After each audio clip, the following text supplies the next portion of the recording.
next topic, quantum numbers. Now what are quantum numbers?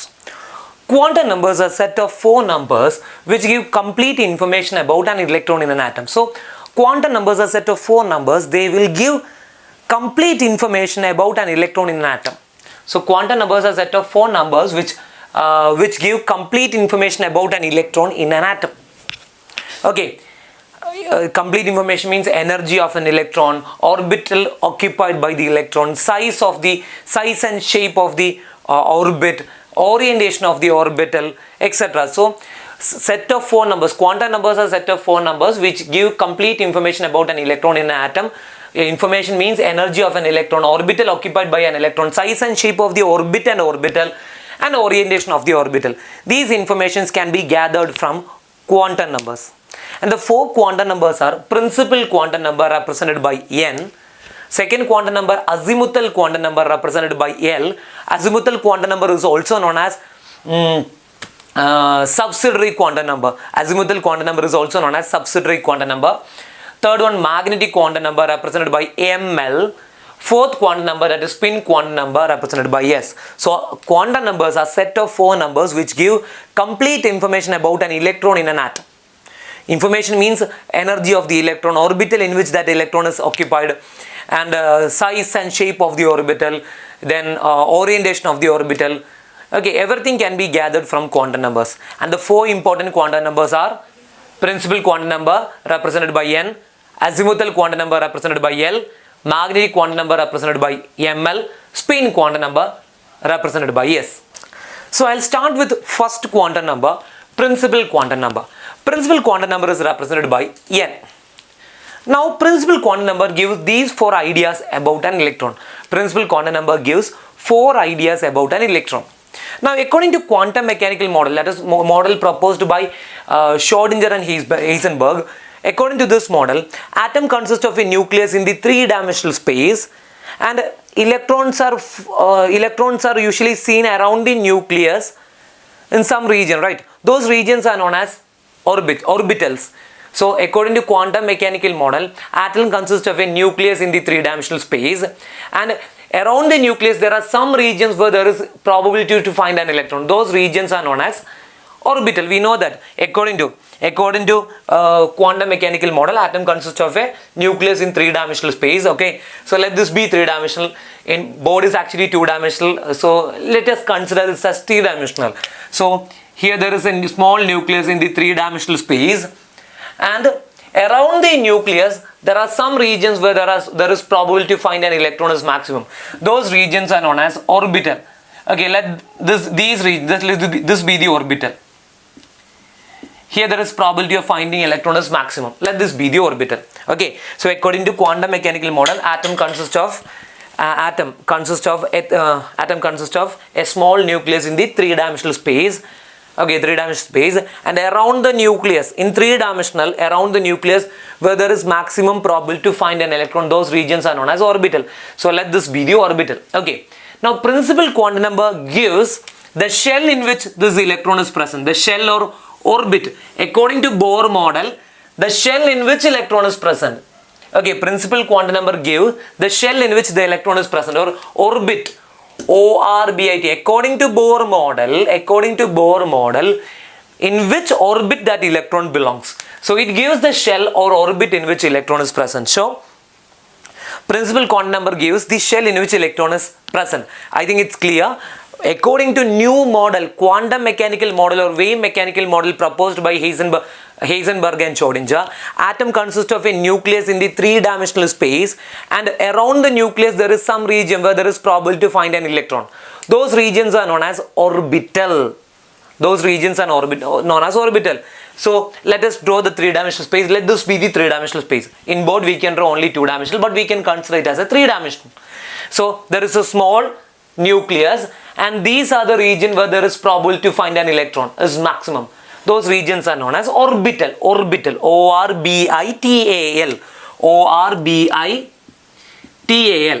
Now if we consider this electron in Bohr model,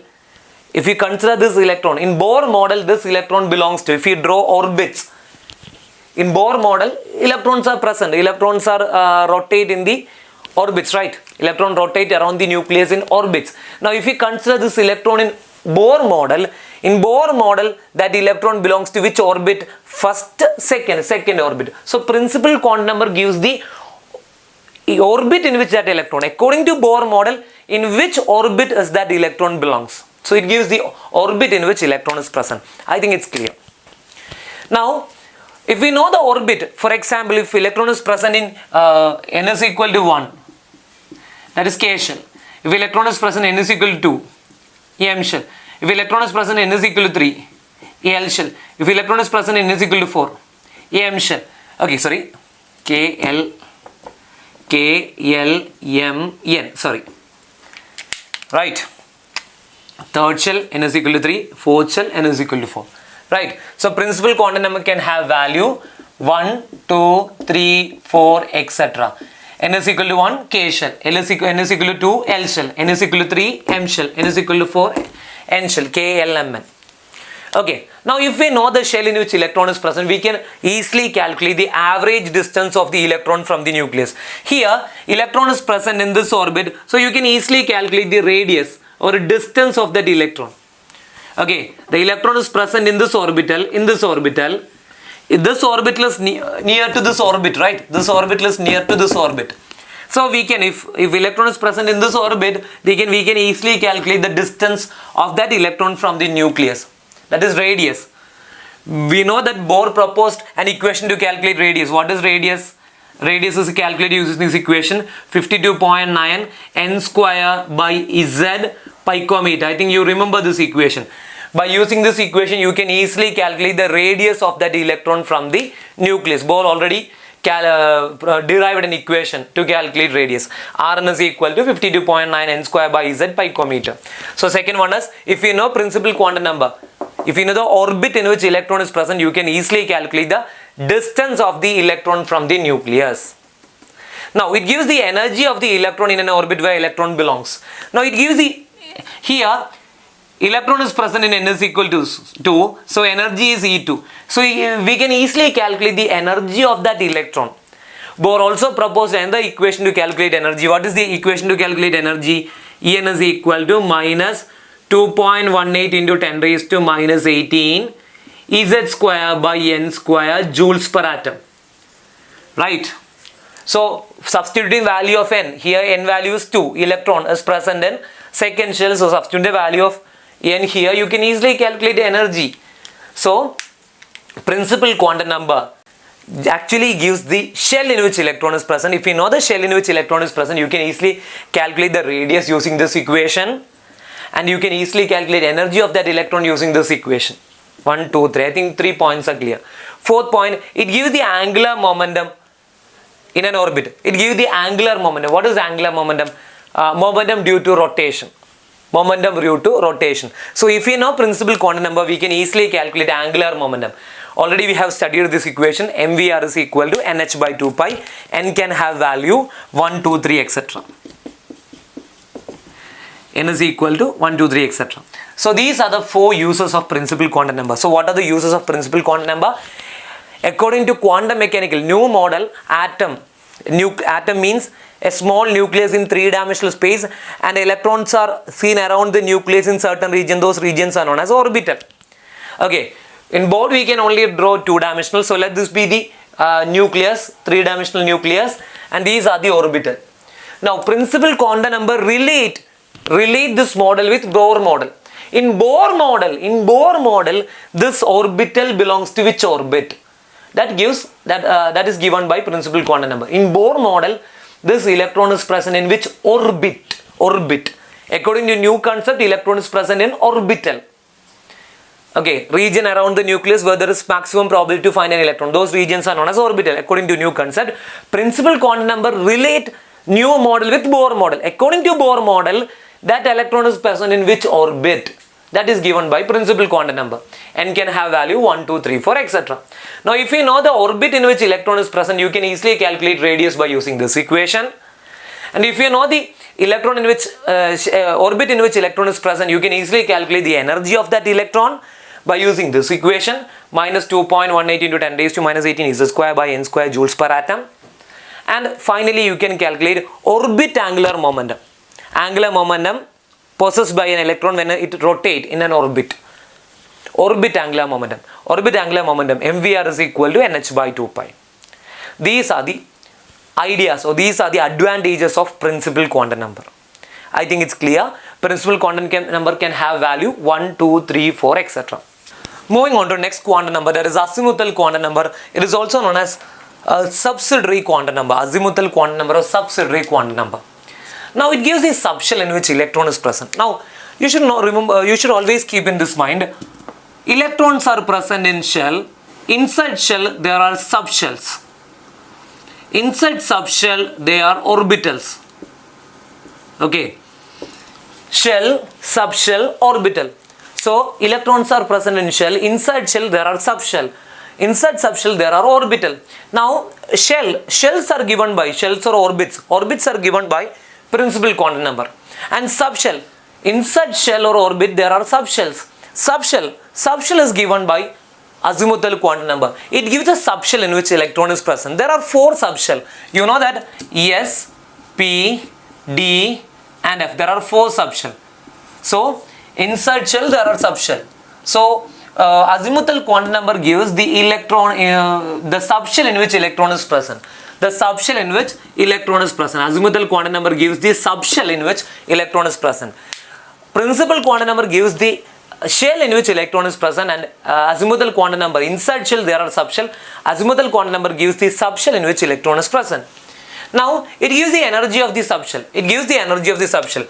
Now if we know the subshell in which electron is present, we can easily find the energy of the subshell. S is always having energy less than P. P is having energy always less than D. D is having energy always less than F. So if we know the subshell, we can easily find the energy of subshell. It gives the energy of subshell. S value always have energy less than P value. P value will have always energy less than D value. D value will have energy less than F value. Okay, I will discuss this later when we discuss N plus L rule. I will discuss this one.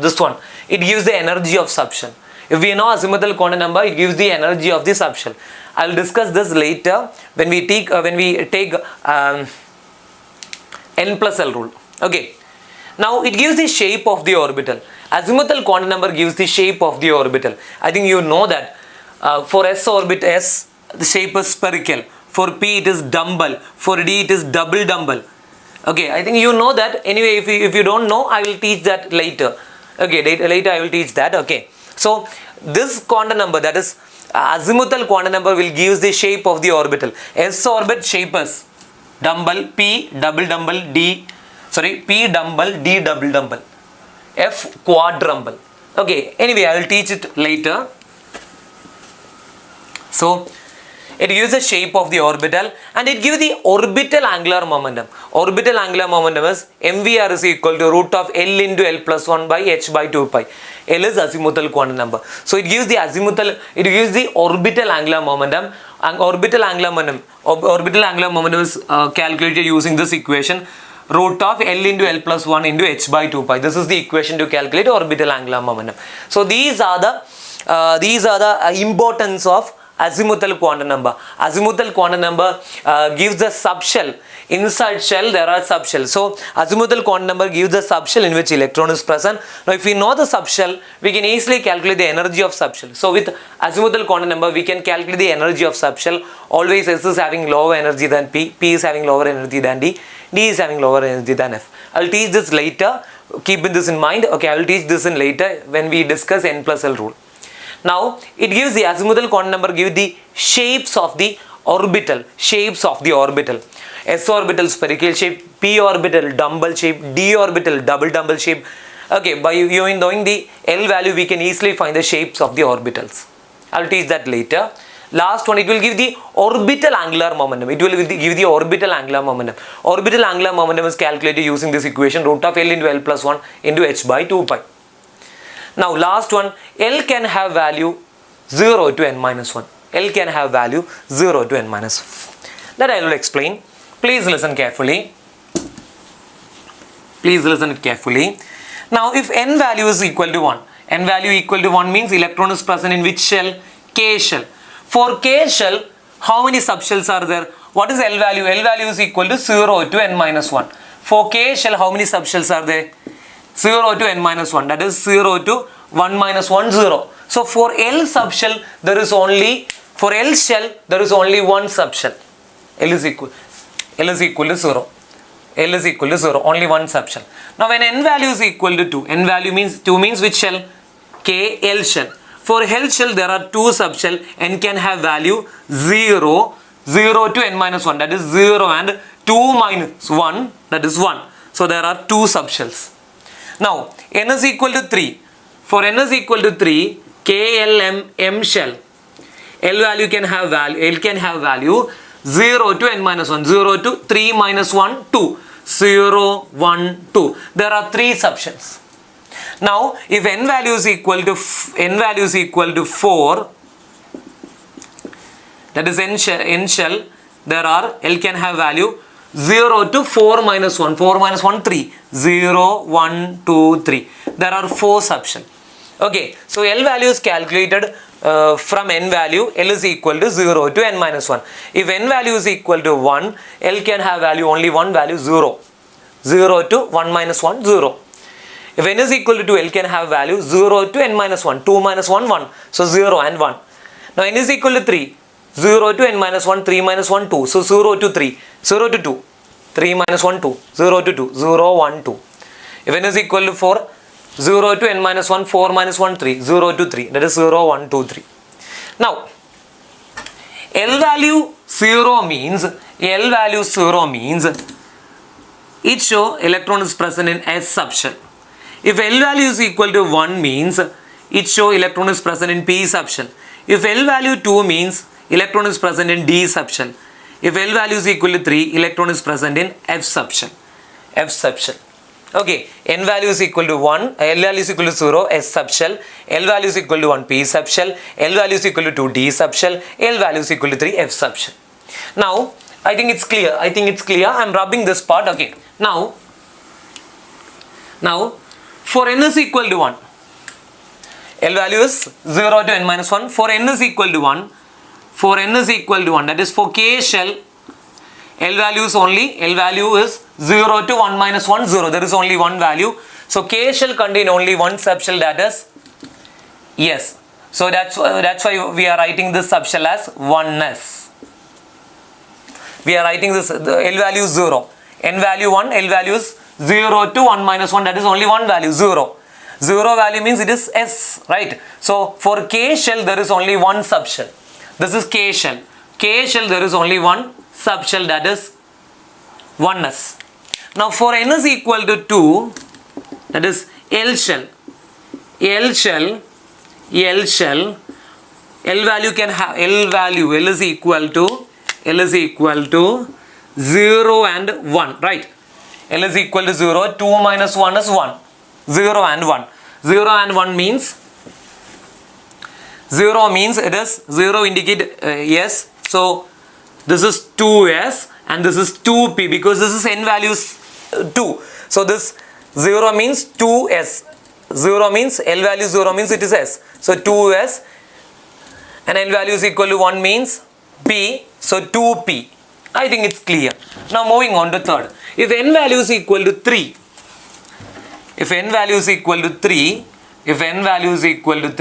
L can have value, L value is 0 to n minus 1, right? So L can have value 0, 1, n value is equal to 3, 0, 1, 2, right? 0 means S. So this is S. 1 means P, 2 means D. S, P, D. So this is 3S. Shell is 3. Here shell is 3. These are subshell.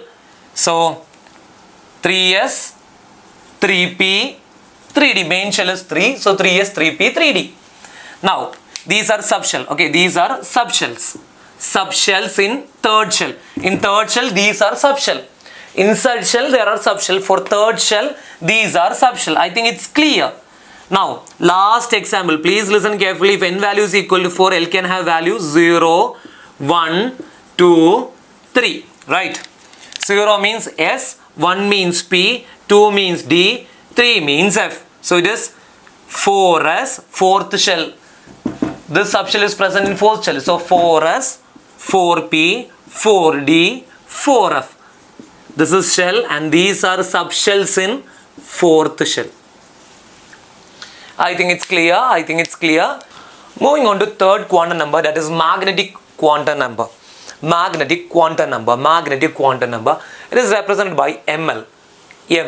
Now we know that shell, inside shell there are subshell. Inside subshell there are orbital. Now shell is given by principal quantum number, subshell is given by azimuthal quantum number, and orbital is given by magnetic quantum number. So it gives the orbital in which electron is present in a subshell.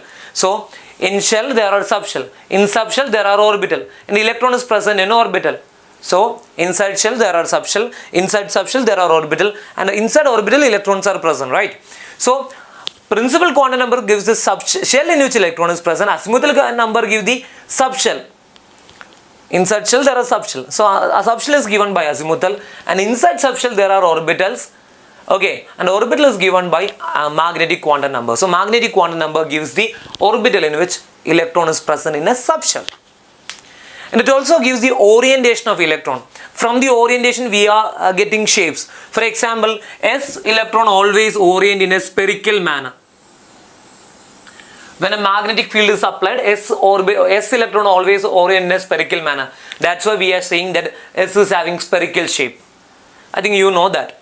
Now P electron always orient in a dumbbell shape manner. That is why we are telling P is having dumbbell shape.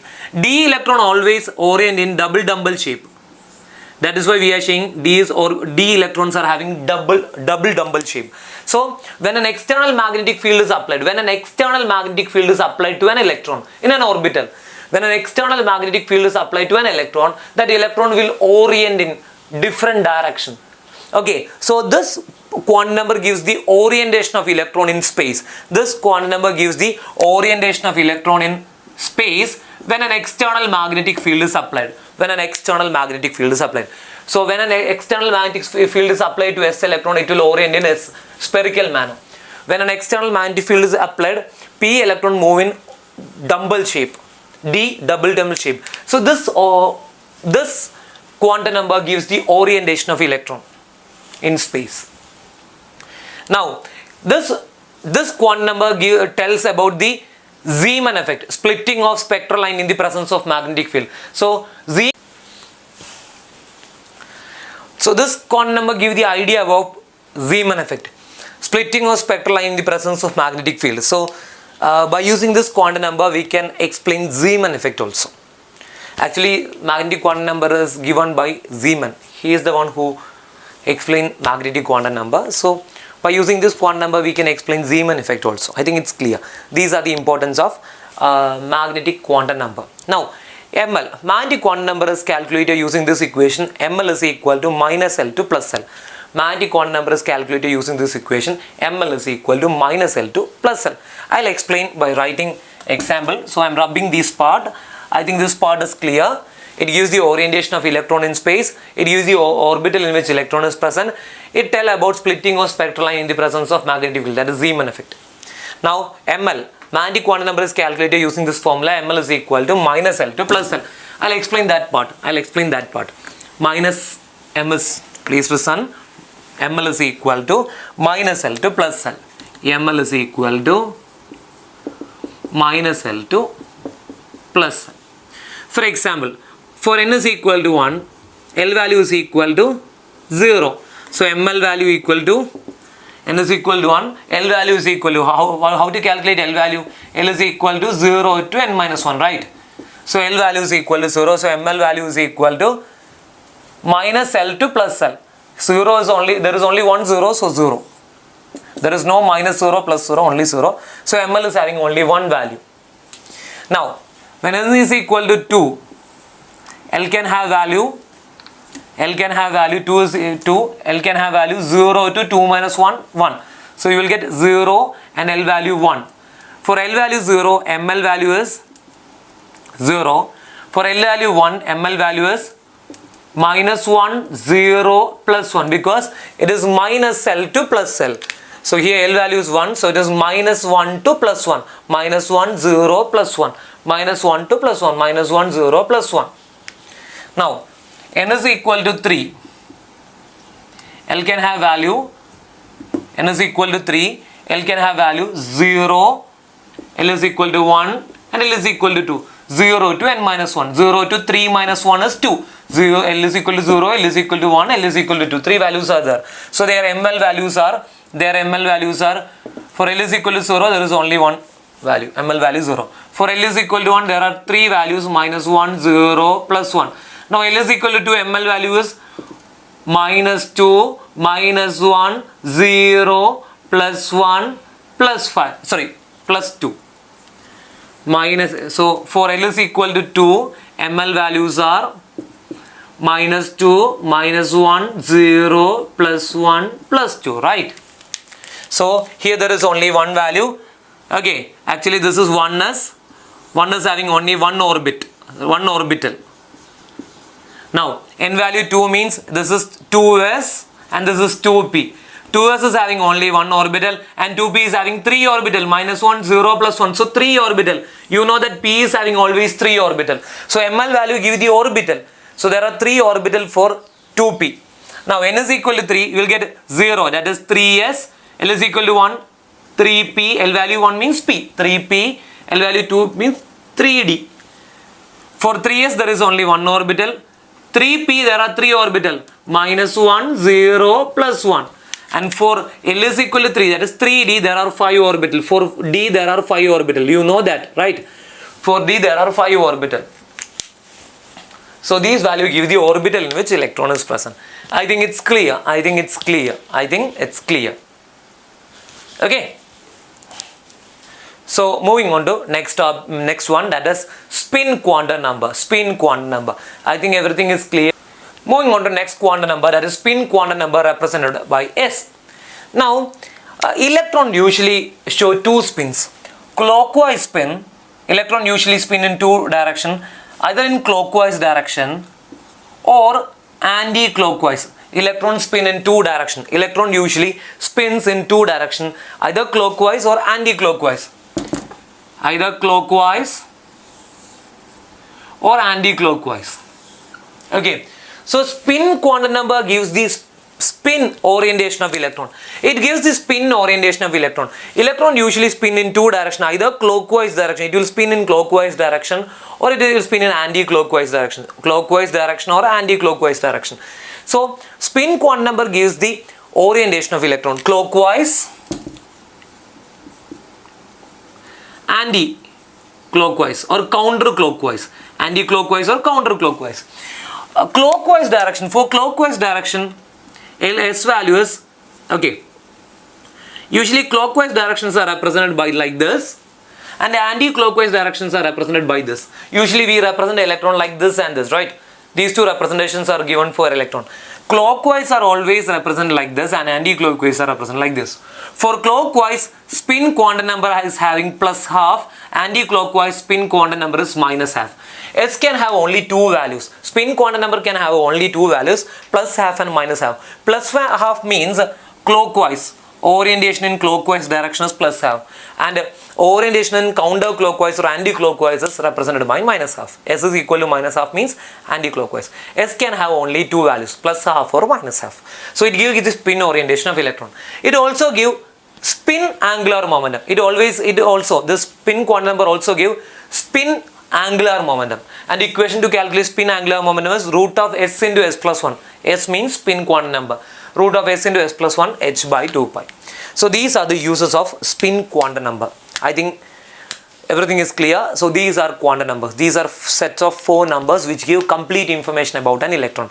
You have to remember all the quantum numbers. Okay. Moving on to next topic, shapes of orbital. Now, all orbitals have different shape. S orbital, P orbital, D orbital, F orbital, all of them have different shape. S orbital usually have spherical shape. S orbitals, they have spherical shape. S orbitals are having spherical shape. Okay, they are having spherical shape.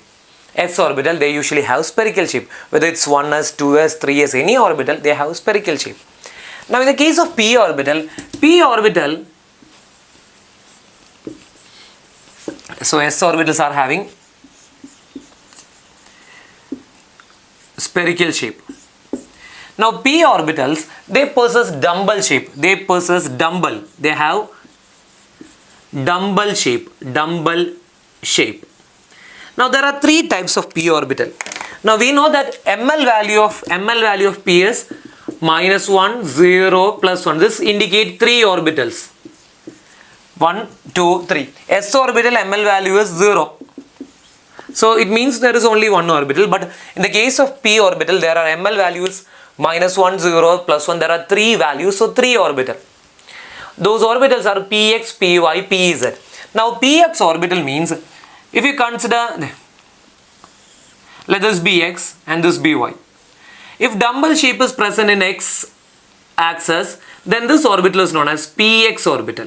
If dumbbell shape is present in x axis, this orbital is known as px. Let this be px. Okay, this orbital is px. Now if dumbbell shape is present in y axis, if dumbbell shape is present in y axis,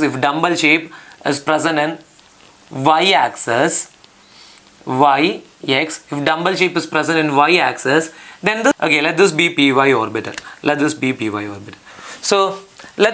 orbital. If dumbbell shape is present in y axis, then it is py. Let this be py. Now there is one more orbital. So dumbbell shape is present in z axis. I don't have space to draw here, so I am drawing here. If dumbbell shape is present in z axis, let this be z and this be y. Okay. Board is 2-dimensional. We cannot draw 3-dimensional. Board is only 2-dimensional. So let this be z and this be y. Okay. Initially I took this as is x. Okay. X, y. But here z axis actually like this. Z is projecting towards us. But I cannot draw z axis here, board. So instead of x, let it be z.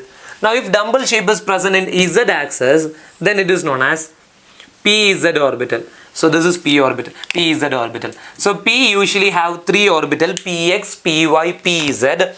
P usually have three orbital, px, py, pz, because ml value is -1, 0, +1. So there are three orbital. They are px, py, pz. Their shape is dumbbell. Px means dumbbell shape in x axis. Py means dumbbell shape in y axis. And pz means dumbbell shape in z axis. These are the shapes of p orbitals. Next one is d orbital. The shape of d orbital. D orbital possesses double dumbbell shape. D orbitals have double dumbbell shape. So d orbital. Okay, d orbital. What is the ml value of d orbital? Ml value of d orbital. Now we know that for d orbital, please listen carefully. For d orbital, L value is 2, right? L value 0, S. L value 1, P. L value 2, D. So ml value, L value 2, D orbital. So ml value is minus L to plus L, that is -2, -1, 0, +1, +2.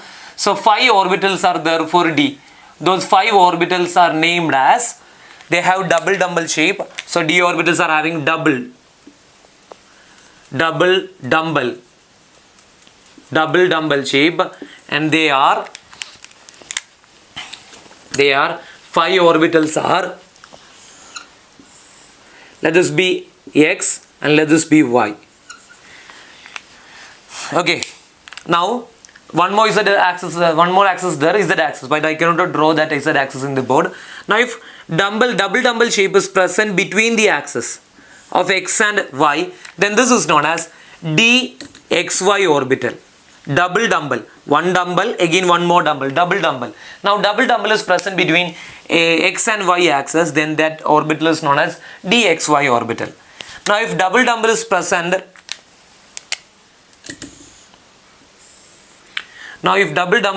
between x and z axis, if let this be z, because I cannot draw z axis in the board because it is projecting towards us. So instead of y, let this be z. So if double dumbbell is between x and z axis, then it is known as dxz. Okay. Now if double is in between, let this be Z and this is be Y. Now if double is in between Z and Y axis, then this is known as YZ orbital. YZ orbital. So if double is in between X and Y, dxy. If double is in between Y and X and Z, dxz. If double is in between Z and Y, then it is YZ. Okay, I think it's clear. I think these three orbitals are here. So let this be dxy, dyz or dyz, dxz. You can use any values to any orbital.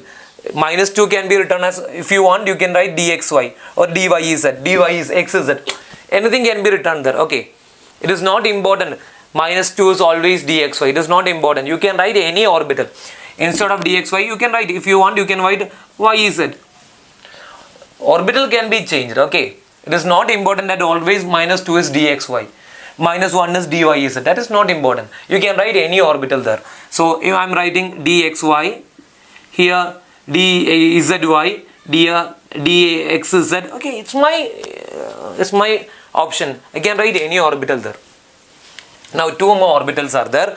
Next orbital is, if double shape is in between, is in these two axes, x and y axis. If double shape is in between in these axes, if they are in these axes, x and y axis, then those orbitals are known as dx square minus y square. That orbital is known as dx square minus y square. So this one is dx square minus y square. Okay, now if double is between, no, last one is, let this be z, let this be y or something. Now last one, here the orbital is known as dz square, but here there is, for dz square, the shape is not double. It is having a dumbbell shape and a lobe. This is dz square, a dumbbell shape and a lobe. Okay, dz square is having a dumbbell shape and a lobe between that is axis. Okay, one dumbbell and a lobe. Okay, all the others have double shape. This orbital is known as dz square. Dz square having a dumbbell shape and a lobe, circle, a lobe. Okay, in that point, in this point there is a lobe. In this point there is a lobe. This is dz square. So these are the orbital. S orbitals are having spherical shape. P orbitals are having dumbbell shape. D orbitals are having double shape. There is one exceptional. This is having a dumbbell shape and a lobe. So these are the orbitals. X, S, S, P and D. You can neglect F orbital because it is not there in your NCERT textbook or in any reference book. You can neglect F orbital, but you have to study shapes of S, P and D orbitals. I think it's clear.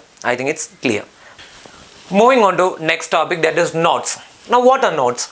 Region around the nucleus where there is zero probability to find an electron.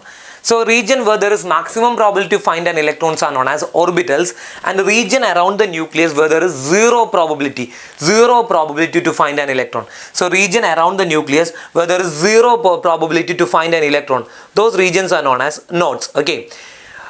The probability of finding electron maximum is known as orbital, and the region where there is zero probability to find an electron, those regions are known as knots.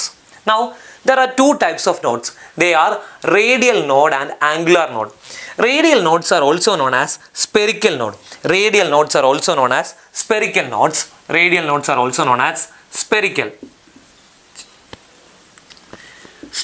nodes, and angular nodes are also known as planar node. P-L-A-N-A-R, planar nodes. So what are nodes? Region around the nucleus where there is zero probability to find an electron. Zero probability to find an electron.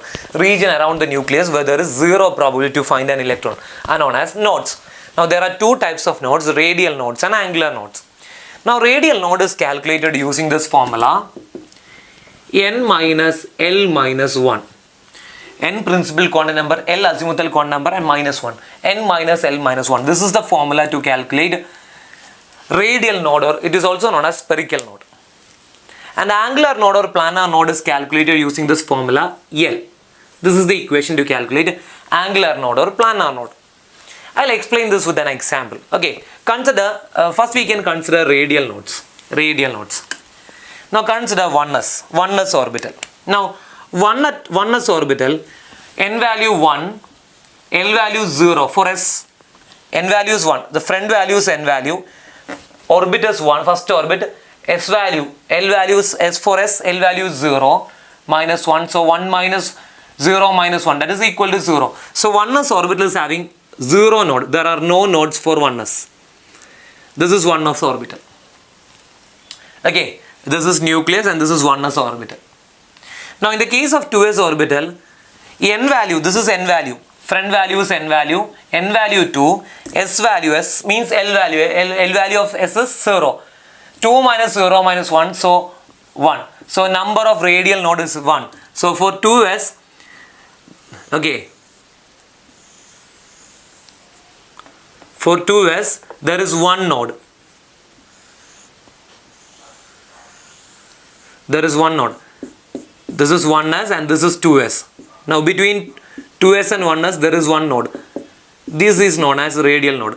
Here there is zero probability to find an electron. This is 1s and this is 2s. So between 1s and 2s, for 2s from the nucleus there is one node, right? This is node. This region is known as node. So there is one radial node. There is one radial node. I think it's clear.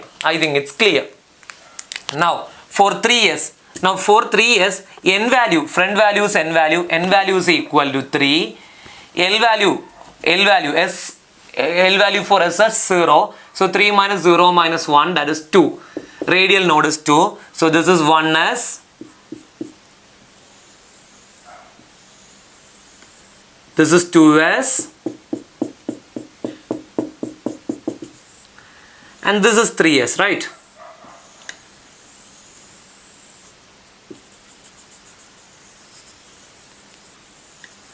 Okay, this is 1s, 2s, 3s. For 3s, from the nucleus there are two nodes. From the nucleus, one node, second node. So there are two nodes. For 3s, from the nucleus there are 3 radial nodes.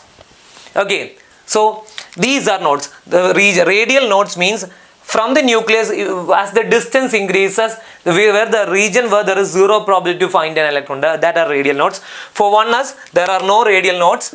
For 2s, from the nucleus, when it moves, you can see one node. Okay, so 2s, in between, from the nucleus, there is one node for 2s. Now for 3s, from the nucleus, there are 1, 2.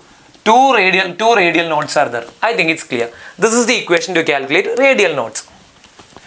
For P also you can calculate. For D also you can calculate. For example, radial nodes of 1p. Okay, I think it's clear. Now we can write radial nodes and angular node for p orbital. Radial nodes and angular node for p orbital. For p orbital, okay, p start with 2p. So 2p, n value 2, L value 1. P for p orbital, L value is 1.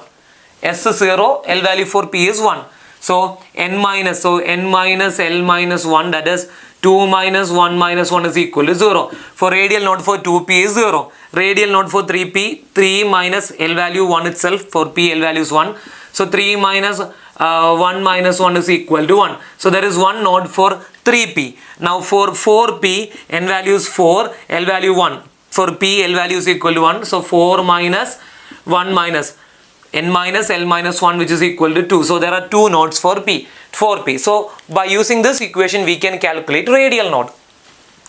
Now next one is angular node. B1 is B. Second one is angular node. Okay. B is angular node. Angular nodes. Angular nodes, spherical nodes are calculated using this equation n minus L minus 1. Okay, you know that, right? Now angular node. Angular nodes are also known as planar node. Now planar nodes are calculated using this equation L. Planar nodes are calculated using this equation L.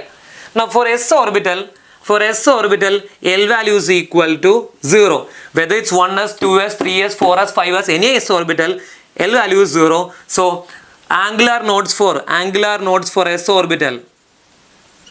Angular nodes for s orbital is equal to 0. There are no angular nodes for s orbital. Now phi or p orbital, whether it's 2p, 3p, 4p, any p, for p orbital L value is equal to 1. So angular node is equal to 1. There is one angular node for p. Yeah, right. This is the angular node. This is p orbital, dumbbell shape. This is known as angular node or planar node. This plane. So this region, this point, this is a plane, right? This point, at this point, you can consider a plane. That is planar node. Here the probability to find an electron is 0 at this point.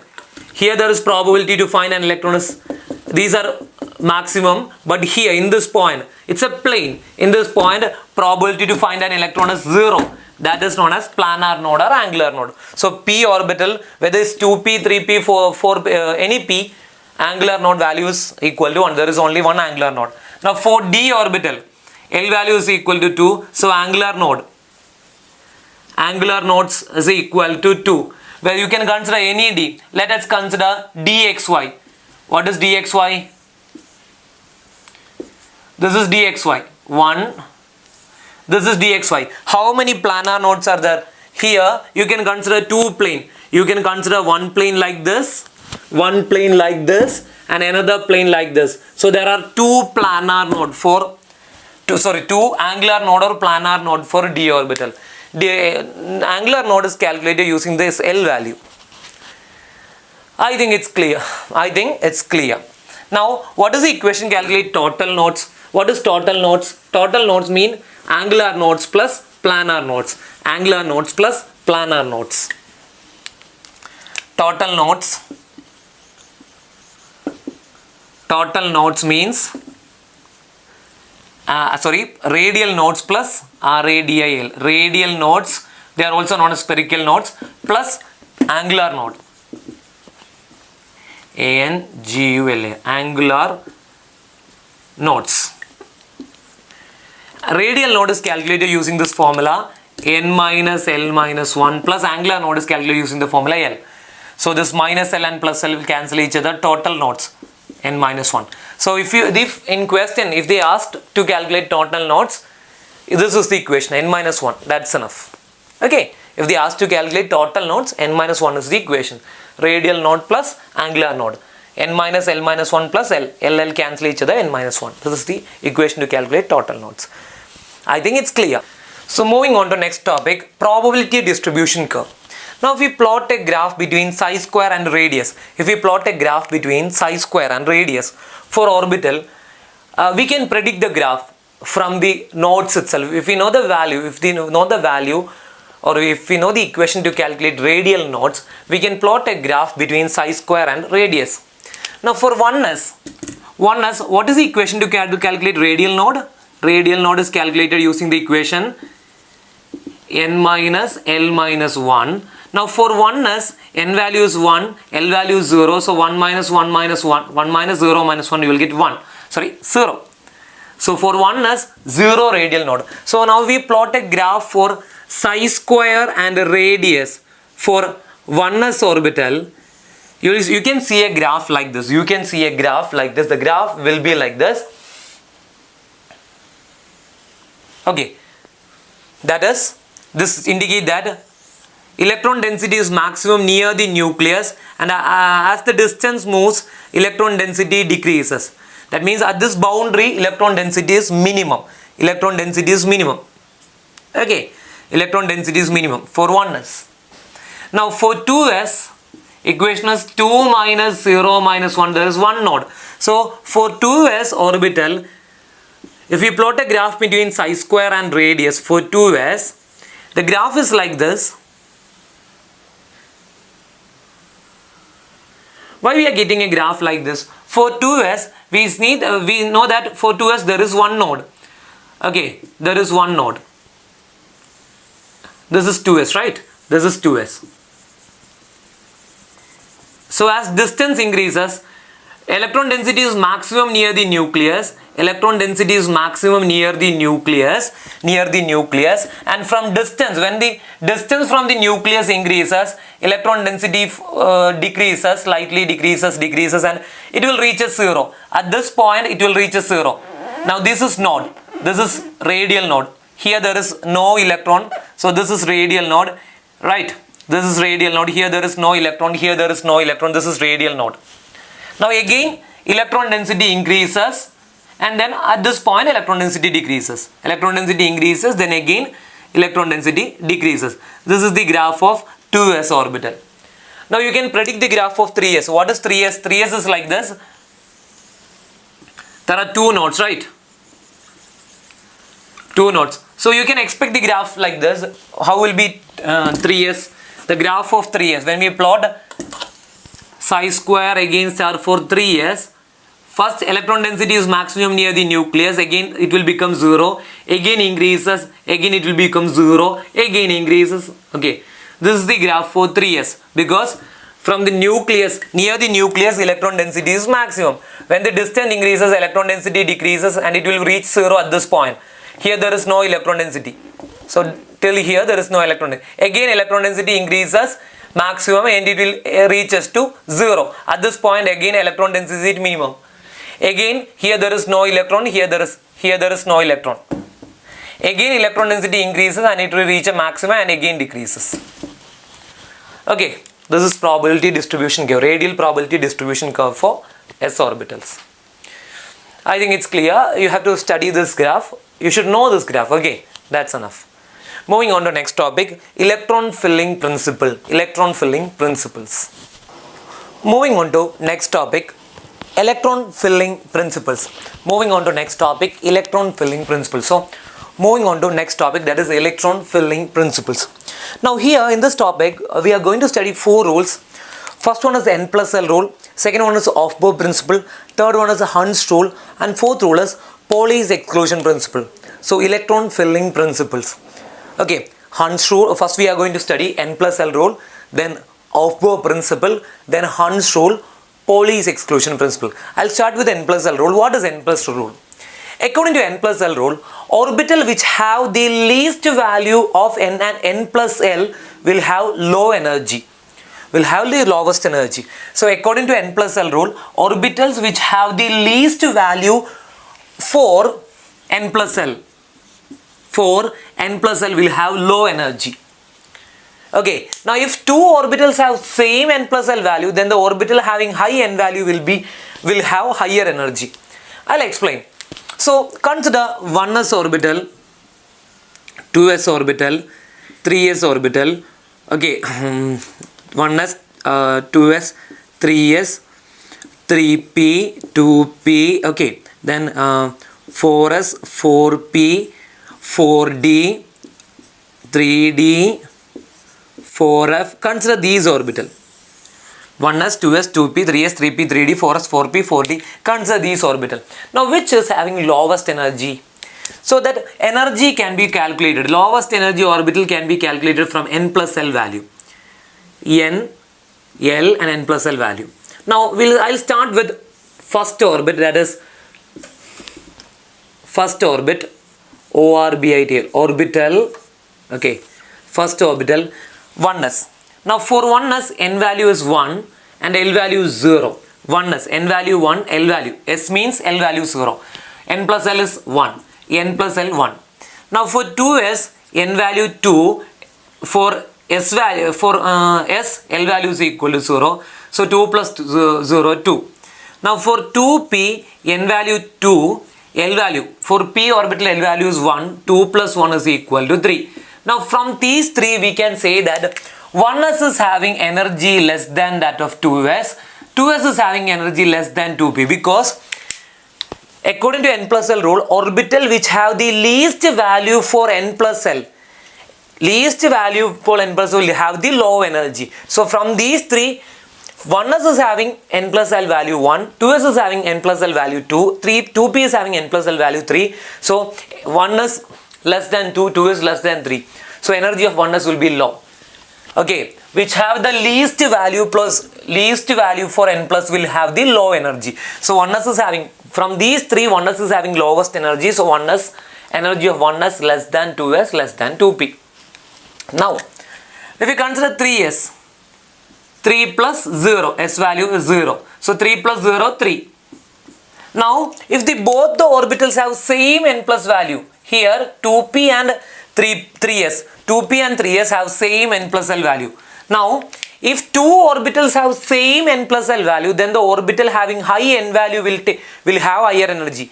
So, if two orbitals are having same n plus l value, then the orbital having higher n value. Which orbital is having higher n value? 3s. 3s is having higher n value. So, this orbital is having higher energy. So, we can write energy of 2p is less than 3s. If two orbitals have same n plus l value, then the orbital with higher n value will have higher energy or higher energy. I think it's clear. Now, like I am writing 3p. 3 plus 1, you will get 4. Okay. Now 4s. 4 plus 0, you will get 4. So, this 3s and, like I am writing 4s here. 4s. So, here 4 plus 0, 4 and 3p. 3p is equal to 3 plus 1, right, 4. Now, both of them, 3s and 4s and 3p, both of them have same energy, but which is having highest n value? 4 is having highest n value, so we can write 1s, 2s, 2p, 3s, 3p, then 4s, right?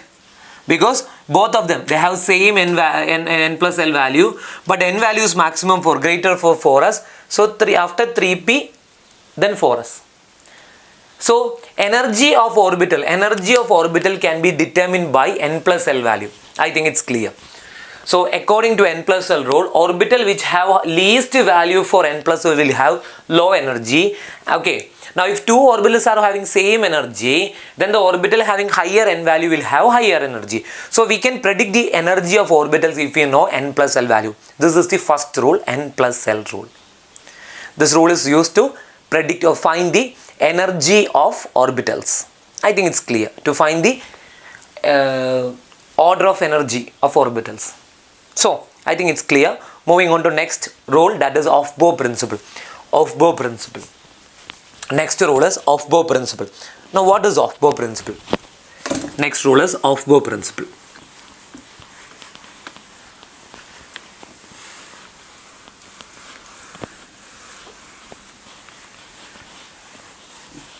Now Aufbau principle, second rule, Aufbau principle. Now Aufbau principle, A-U-F-B-A-U. Aufbau principle. Now Aufbau principle states that electrons are filled in the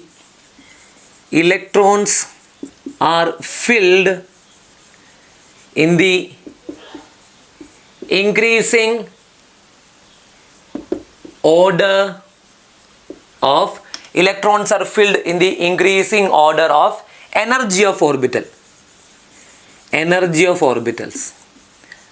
Okay, electrons are always filled in the increasing order of the energy of orbital. That is, according to Aufbau principle, first we have to fill 1s. After filling 1s, we can fill 2s because energy of 1s is less than 2s. So, electrons are filled in the increasing order of energy of orbital. So, after filling 1s, you have to fill 2s. After filling 2s, you have to fill 2p. After filling 2p, you have to fill 3s because we have to fill electrons in the increasing order of their energy. Lowest energy is for 1s, so 1s have to be filled first. Then 2s. After filling 2s, 2p. After filling 2p, okay, 2p. 3s is having higher energy than 2p. So after filling 2p, 3s. After filling 3s, 3p. After filling 3p, then 4s. So electrons are filled in the increasing order of energy level. Lowest energy is first filled, then highest, then highest, then highest, highest. This is Aufbau principle. Electrons are filled in the increasing order of their energy level. That means electron first will first occupy lower energy orbital available. Then after completely filling the lower energy level, electron filled our higher energy level. After filling 1s, completely move to 2s. After filling 2s, move to 3s. I think it's clear. This is Aufbau principle. Electrons are filled in the increasing order of energy. 1s is filled completely. After filling completely 1s, 2s. After filling 2s completely, 3s. After filling 3s completely, 3p. After filling 3p completely, 1s, 2s, 2p, 3s, 3p, 4s, etc., etc., etc. This is Aufbau principle. Second rule. Moving on to third rule, and that rule is known as Hund's rule. Third rule is known as Hund's rule. Third rule is known as Hund's rule.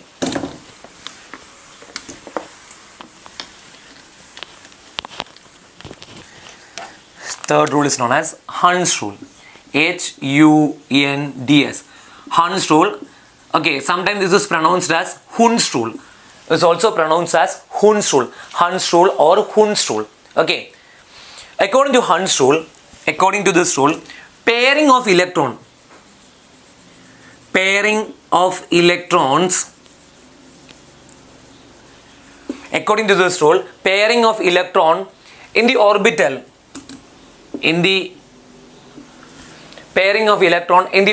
belongs to same energy level. Okay, pairing of electron in the orbitals of same, or we can write like this: electrons are in a degenerate orbital. We can write like this: in a degenerate orbital, in a degenerate, in a degenerate orbital, electrons are paired only after each orbital is singly occupied. This is Hund's rule. Now, in the case of degenerate orbital, what does mean by degenerate orbital? Orbitals having same energy. If you consider p orbital, p consists of 3 orbital, right? px, py, pz. Now, if you consider d orbital consists of 5 orbital, right? dxy, dyz, dxz, dx square minus y square, dz square, right? dxy, dyz, dxz, dx square minus y square, dz square. So, in a degenerate, these 5 orbitals are having same energy. This is d orbital. This is p orbital. So, in the case of p orbital, 3 orbitals are having same energy. So, in the case of degenerate orbital, electrons are paired only after each orbital is singly occupied. So, in the case of p orbital, each orbital is singly occupied. Only after singly occupied, electrons are paired. So, if orbitals are having same energy, in a degenerate orbital, degenerate means orbitals having same energy. In the case of orbitals having same energy, each orbital is singly occupied. After that, we will pair the electron. In the case of d orbital, the 5 orbitals are there. 5 orbitals are having same energy. So, they are degenerate orbital. These 5 orbitals are degenerate orbitals having same energy. In the case of orbitals having same energy, pairing will take place only after each orbital is singly occupied. Singly occupied, after that pairing will take place. Okay. This is Hund's rule. In a degenerate, that means orbitals having same energy. In a degenerate orbital, electrons are paired only after each orbital is electrons are paired. You cannot write like this. It is wrong. This is wrong. This is wrong, because in a degenerate, orbitals having same energy, electrons are singly occupied. After that, they are paired. Okay, this is the right way. This is the right way. Singly occupied. Orbitals are singly occupied. Then you can pair. This arrangement is wrong. If you arrange like this, this is wrong, because here orbitals are not singly occupied. After singly occupied, you have to pair. I think it's clear. Moving on to fourth rule, that is Pauli's exclusion principle. Now, Pauli's exclusion principle states that no 2 electrons in an atom can have same set of values for all the 4 quantum numbers. No 2 electrons in an atom can have same set of values for all the 4 quantum numbers. All the 4 quantum numbers. No electron in an atom can have same set of values for all the 4 quantum numbers. I'll explain this taking one example. If you consider 1s orbital, Now, 1s orbital contain 2 electrons. right? One electron and second electron. These are okay. Now here n value for these two electrons. This is 1s orbital. This is n value. This will give n value. So for these two electron, n value is 1 1. L value is 0 0 because s orbital L value is equal to 0, right? For both the electron, s value is 0. Now ml value, what is ml value? M minus L2 plus L. This is ml value. Here L value is 0, so both of them have 0 value. Now spin quantum number, it is having plus half, it is having minus half, right? This is clockwise, this is anti-clockwise. So here if you check the quantum numbers, these two electrons have three quantum numbers same, n, l, ml, but the fourth quantum number is different. No two electron in an atom can have same set of values for all the four quantum numbers. Okay. There are four quantum numbers. So if you consider two electron in an atom, they may have three quantum numbers same, but fourth quantum number spin will be different. Okay, spin will be different. This is Pauli's exclusion principle. No two electron in an atom can have same set of values for all the four quantum number. If you consider two electron in 1s orbital, these two electrons have n value same, L value same, ml value same, n value 1, L value 0, ml value also 0, but their spins will be different. This is clockwise, this is anti-clockwise. Spins will be different. This is Pauli's exclusion principle. Now, what is the actual consequence or meaning of Pauli's exclusion principle? What is the actual meaning or consequence of Pauli's exclusion principle? The meaning is an orbital can accommodate maximum of 2 electrons. An orbital can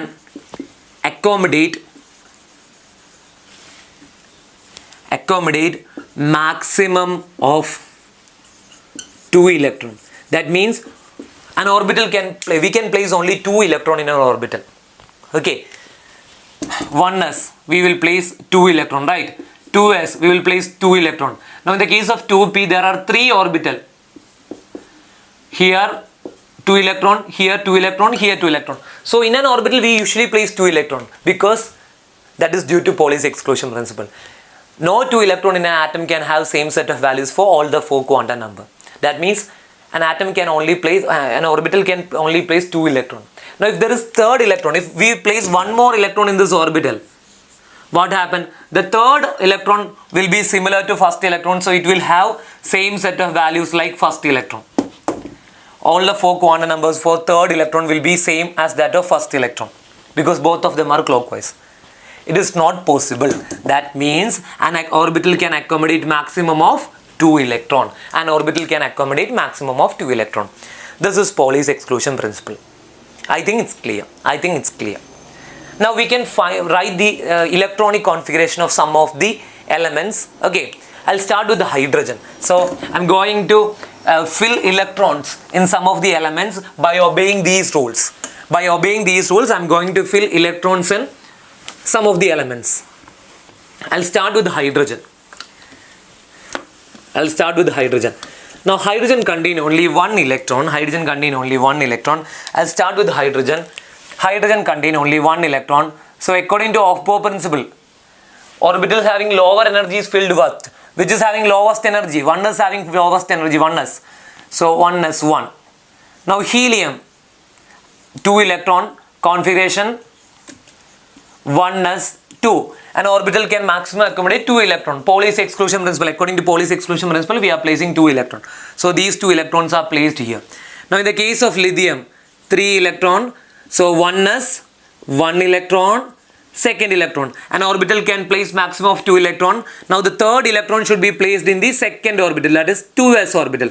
After 1s, we know the energy orbital. 1s, then 2s, then 2p, then 3s, then 3p, then 4s, then 3d, right? Based on n plus L rule. This is the energy of orbital. 1s is having energy lower than 2s.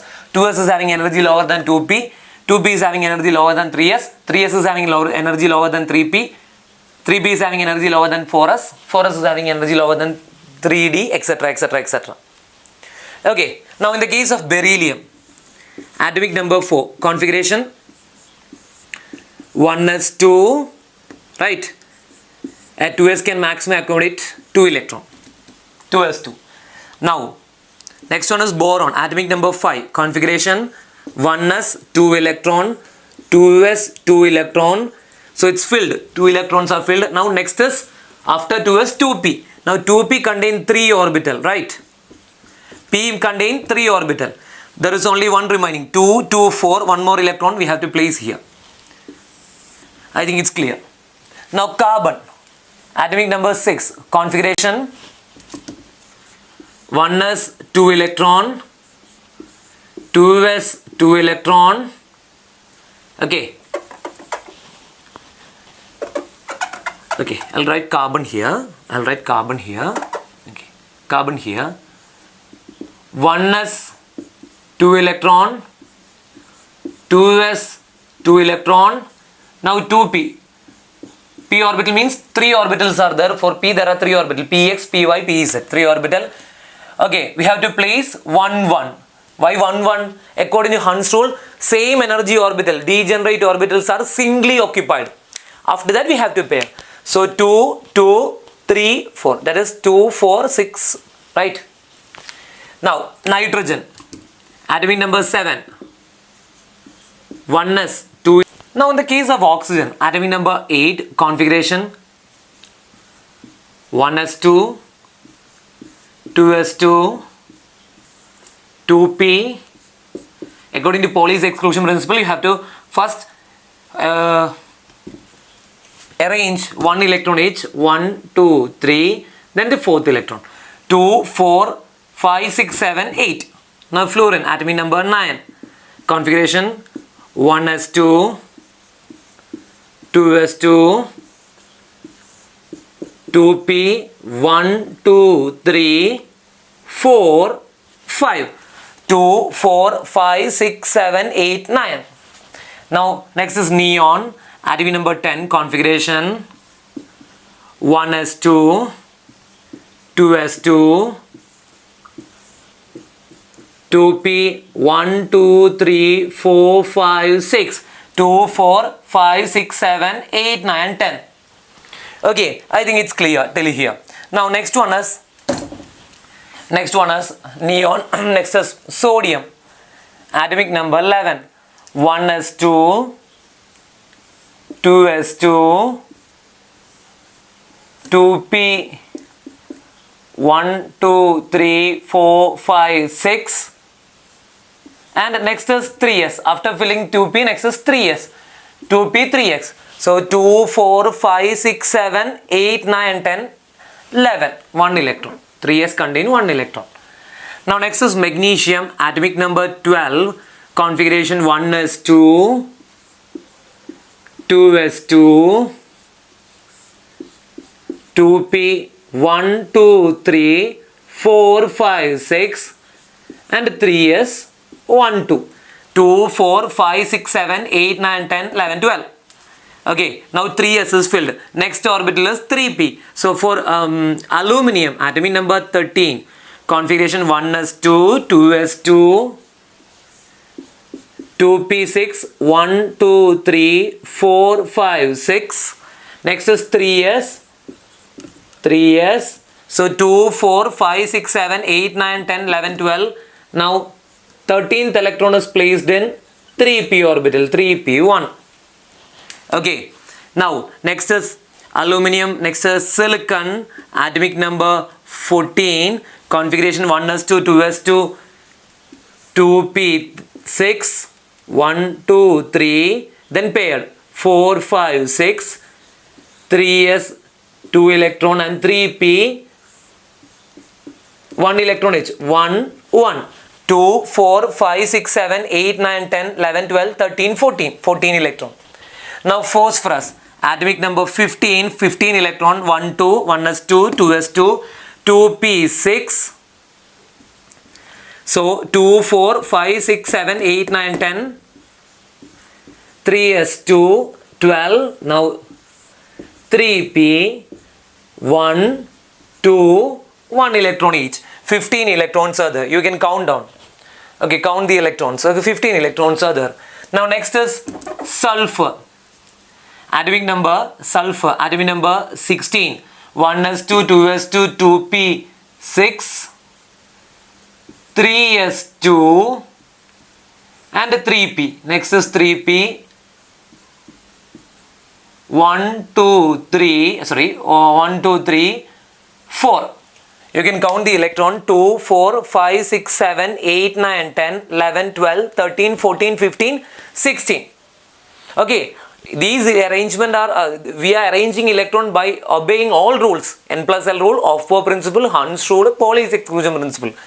Now, next is, okay, sodium, magnesium, aluminum, silicon, phosphorus, sulfur. Now, next is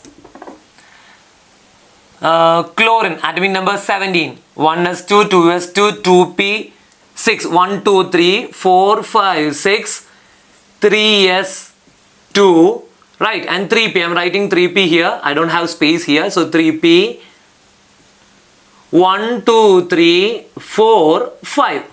Okay. Now next is argon, atomic number 18. So argon, atomic number 18.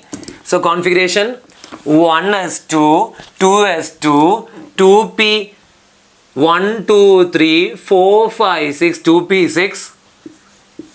3s2, now last one 3p, 1, 2, 3, 4, 5, 6, argon 3p6.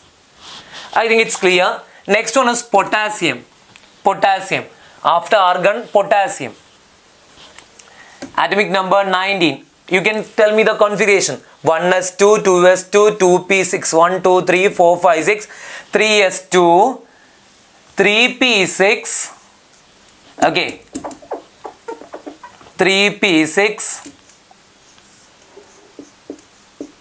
1, 2, 3, 4, 5, 6, 3p6. Then after 3p, next is 4s. 4s1, sodium, sorry, potassium. Next one is calcium, atomic number 20. 1s2, 2s2, 2p6, 1, 2, 3, 4, 5, 6, 3s2, 3p, 1, 2, 3, 4, 5, 6, and 4s2. I think it's clear till here. So now we discussed nearly 20 elements. Now we arranged electronic, now we wrote electronic configuration of 20 elements from hydrogen to calcium. I think it's clear. Okay. Now I'm going to write from atomic number 21, D block elements from atomic number 21 to 30. So I'm going to write electronic configuration of elements from atomic number 21 to 30. So I'm going to start that configuration. Okay.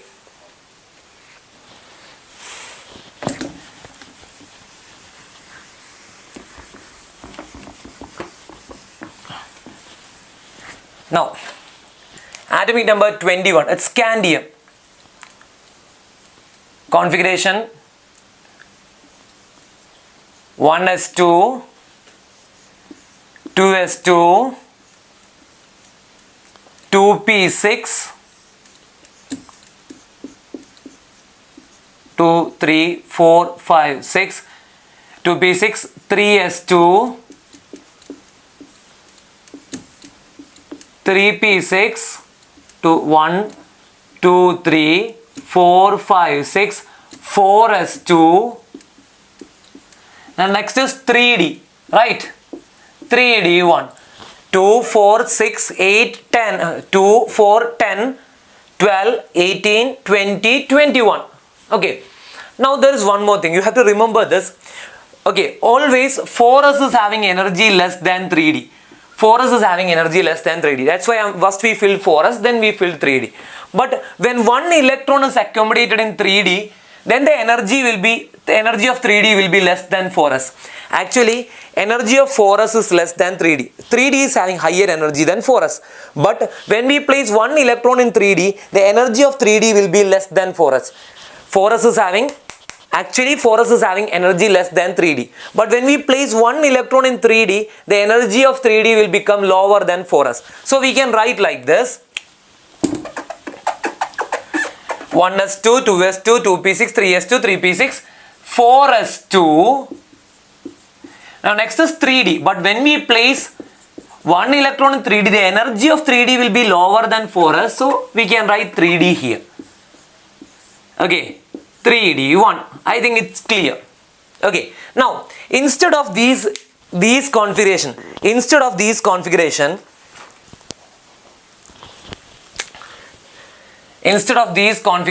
we can write argon, because this is the configuration of argon. 2, 4, 10, 12, 18. 18 means argon. So instead of these configuration, we can write argon. So scandium. For scandium, we can write argon 4s2. First you have to write 4s2. Then here it is 3d1. But actually when we place 1 electron in 3d, energy will be less than 4s. So you can write here. Yes, 3d is having 5 orbits. Sorry. 4s2, 3d1. 3d is having 5 orbits. D orbital means 5 orbitals are there. 1, 2, 3, 4, 5. 4s, 2, 3d1. This is scandium. Now, titanium, atomic number 22. Titanium. Similar, for this complete configuration, you can write argon 4s. First we will 4s. 4s2, then 3d, but actually 3d is having energy. When we place 2 electron, 3d is having energy less than 4s. So you can write 4s2, 3d2. I think it's clear. Now next is scandium, titanium, vanadium, atomic number 23. In a similar way, for this we can write argon. Then first you have to write 4s, 4s2. Then actually 3d comes here, but when we place 1 electron, energy will be less than 4s. So we'll get 3d, 3. Okay. Now in a similar way, chromium. Next is chromium, atomic number 24. Scandium, titanium, vanadium, chromium. Chromium, atomic number 24. Configuration argon 4s 2 3d 1 2 3 4. In a similar way, 4s2 3d1, 4s2 3d2, 4s2 3d3. So chromium 4s2 3d4. We may think this is the configuration of chromium. According to this, like this, we may think that this is the configuration of chromium, but it's wrong. Chromium is having an exceptional configuration. Here, this is not the correct configuration of chromium. Correct configuration of chromium is this electron will migrate from here to here. This electron, 1 electron from 4s will migrate from 4s to 3d. Why it's migrating? The reason is always half filled and completely filled are always stable. Half filled configuration and completely filled filled configuration are stable.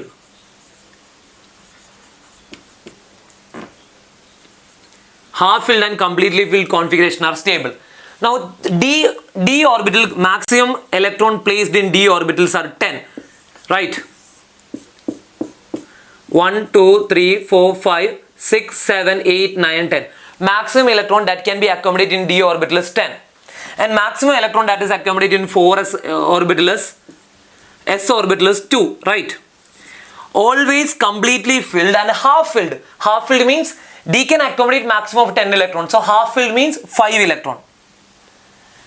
Okay, so half filled and completely filled are stable. Actually the configuration is like this. We may think like this, but here d is not half filled. So when this electron move from 4s to 3d, now this is half filled. 3d is half filled, 3d maximum 10 electrons, so half filled means 5 electron. 1 2 3 4 5. 4s maximum 2 electron, half filled means 1 electron. So to make stable configuration, half filled and completely filled are stable.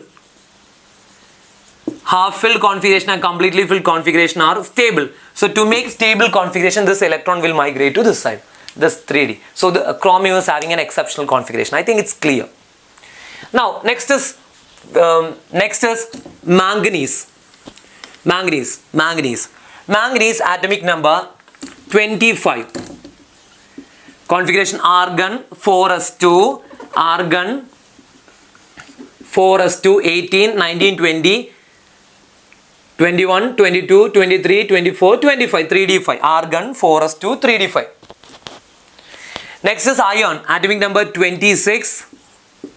Configuration argon 4s2, 18, 20, 4s2, 6 electron. 1, 2, 3, 4, 5, 6. This is the configuration of iron. Okay, now next is cobalt, atomic number 27. Configuration argon 4s2, 3d7. 1, 2, 3, 4, 5, 6, 7. Argon is 18, 19, 20, 21, 22, 23, 24, 25, 26, 27. Now next is nickel. I am writing nickel here itself. Atomic number 28. Configuration argon 4s2, 3d, 1, 2, 3, 4, 5, 6, 7, 8. 18, 19, 20, 21, 22, 23, 24, 25, 26, 27, 28, 28. Right. Nickel atomic number 28. I think it's clear. Now next is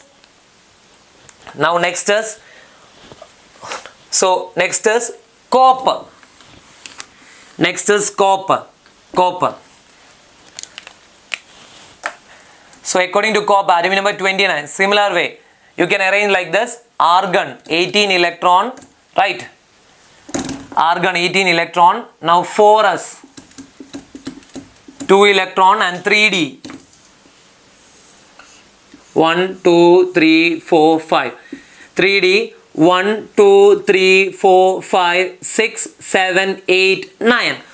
18 plus 2, 20, 21, 22, 23, 24, 25, 26, 28, 29, right?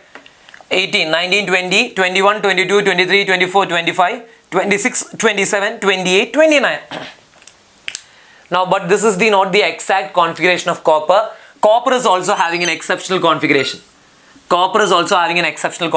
Because if one electron migrate from 4s to 3d, now 3d is having completely filled and 4s is having half filled. Completely filled and half filled are stable. So copper is also having an exceptional configuration. So chromium and copper are having exceptional configuration. Always half filled and completely filled are stable. So to make half filled and completely filled configuration, chromium and copper always have exceptional configuration. Please don't forget this one. Okay. Now last one, zinc. Atomic number 30. Zinc. Atomic number 30. Configuration argon 18, 19, 20, 4s2, 3d, 1, 2, 3, 4, 5, 6, 7, 8, 9, 10. 18, 20, 30. Okay, so now we discuss nearly the electronic configuration of 30 elements. Okay, here two configurations are exceptional. Configuration of chromium and copper. Why they are arranged in a different way? Why they have exceptional configuration? Always half filled and completely filled configurations are stable. So to make half filled and completely filled, they have different arrangement. I think it's clear. Now I just want to add one more point. Why half filled and completely filled stable? You may ask, why half filled and completely filled stable? It is mainly due to two reasons. One is exchange energy and second one is symmetry. Okay, why half filled and completely filled are stable? Half filled and completely filled are stable due to two reasons. I don't want to explain those reasons in detail. It is due to two reasons. Half filled and completely filled are stable due to two reasons. Reasons are exchange energy and symmetry. Due to these two reasons, half filled and completely filled are stable. I don't want to discuss in details about these two topics. Okay, I think it's clear. Okay, so I'm going to wind up the chapter. Okay, so we discussed all the topics in this chapter. I think the chapter is clear. Okay, so thank you guys. Thank you.